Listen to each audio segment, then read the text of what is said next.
This video is brought to you by Going Outside. Always bring sunscreen. Welcome, ladies and gentlemen, and welcome to another Mr. H on YouTube video. This is an overview of fascism, and more specifically, what happened and what allowed fascism to rise in Europe prior to World War II. There are several fascist countries that participated in World War II. However, the two main ones we're going to be focusing on today are Italy and Germany. So let's get started with what is fascism. Fascism is a political ideology. It falls under the far-right category of the political spectrum. And what categorizes fascism? Fascism is authoritarian. Fascism is ultra-nationalist, a complete extreme nationalism or a pride in country. It also is usually surrounded by a political leader and their ideology. Most fascist countries have a dictator or supreme leader, and one of the big factors of fascism is the glory to the state, the belief that the state is above all. Individual rights mean nothing in a fascist country, and it is important that those who serve in this fascist country obey without question. Nationalism, authoritarianism, obeying without question, and often, and this is very true in World War II, anti-Semitism and xenophobia are both prevalent in fascism. Anti-Semitism meaning the hatred of Jews, and xenophobia meaning the fear of others from other countries. Fascists usually are hand in hand with ultra-nationalists who want to create nations that are quote-unquote pure and do not want other peoples in their nations. So fascism is not new to the world, and it did not start in World War II, but by the time of the Great Depression, the situation was ripe for the rise of fascism in Europe. So what led to it? What were some factors? Well, the first one was economic factors. The Great Depression caused major economic instability and weakened European political life. This, of course, was marked by uncontrolled inflation, which wiped out savings and created mass unemployment. Another factor was the Treaty of Versailles. Many of the participants of World War I were not happy with the peace treaty. In Italy, the Italians were very angry that they had not received more land for what they felt was what they were deserved. There were several treaties that the Italians signed during World War I that really indicated to them that they were going to receive a lot more land than they ended up. So there was a bitterness towards the established nations of the Allies that would make up the League of Nations. In Germany, their anger was tenfold due to the loss of territory, the new states that were created along its new borders, the military and economic restrictions that were placed on Germany, including the reparations. But another big factor was the fear of communism. The Russian Revolution struck a chord amongst a lot of Europeans, and many people, while they weren't lifelong fascists, they started to gravitate towards fascist parties in both Germany and Italy because they were seen as an alternative to communism. And this would also lead to apathy towards fascism, especially amongst the upper and middle classes who feared a communist takeover, and they would say to themselves, well, you know, it's not as bad as like communism, so these fascists can duke it out with the communists. And this was a real fear of communism because communist revolts had been prevalent in Germany, Austria, and Hungary up to this point, and many saw the communists as a threat. And finally, a really big factor was weak democracies. The democracies that were birthed after World War I were unable to stem the tide. They did not have the authority or the mandate from the people to fight off communism. Let's talk a little bit about how these factors led to fascism rising in in Italy. The Italians were unhappy, of course, with the little to no land gain that they had in World War I, rising inflation, high unemployment, and the democratic government seeming helpless to stop it. This led to Benito Mussolini becoming a national figure.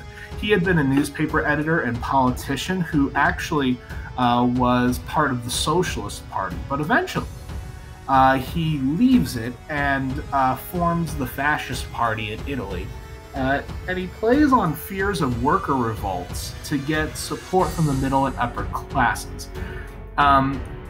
Benito continues to rise in prominence until, in 1922, 30,000 fascists march on Rome and demand the King of Italy put Mussolini in charge of the government.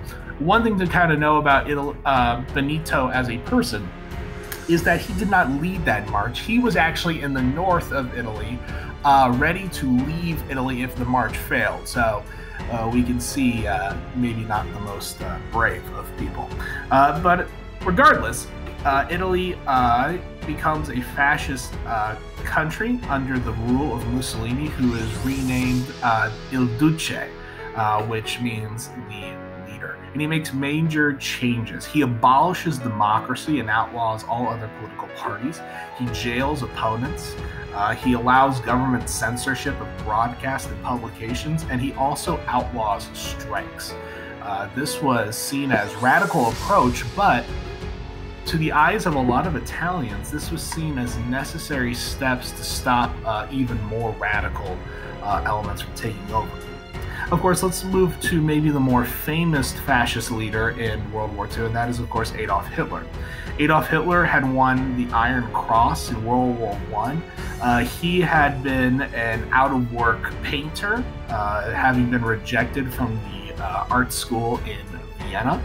After World War I, he becomes associated with the Nazi Party, which was known as the National Socialist German Workers' Party.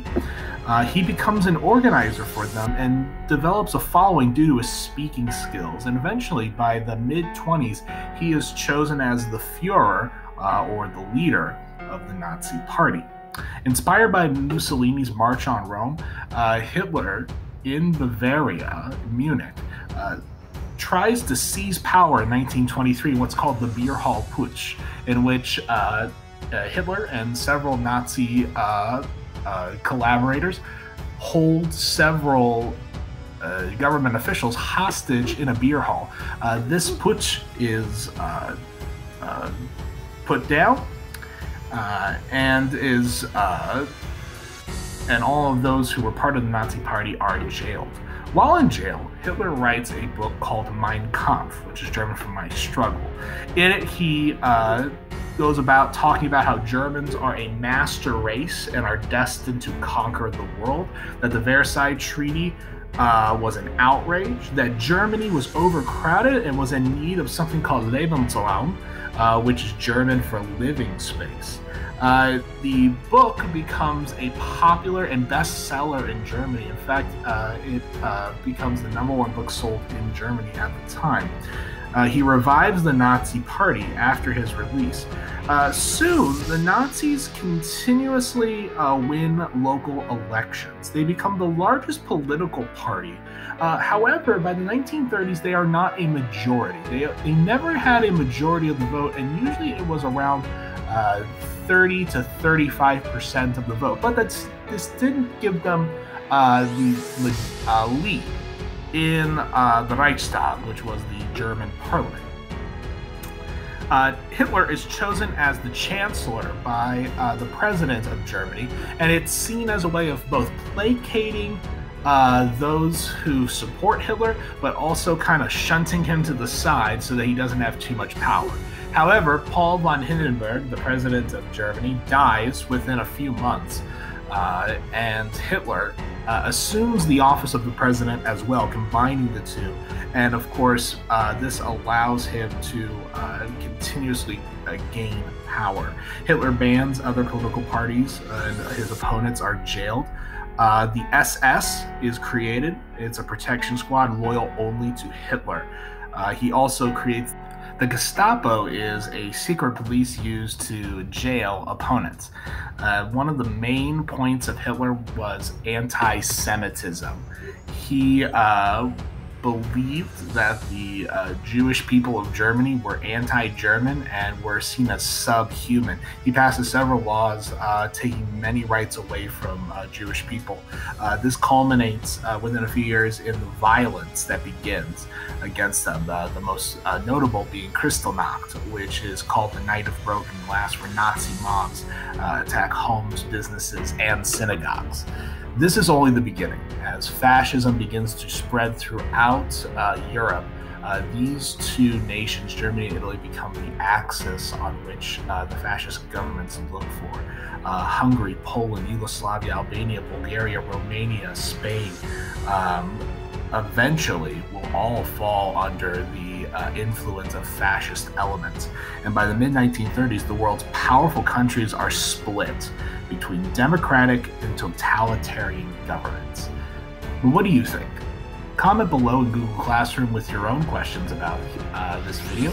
And don't forget to like and subscribe to Mr. H on YouTube for more videos on history and mathematics. Thank you all.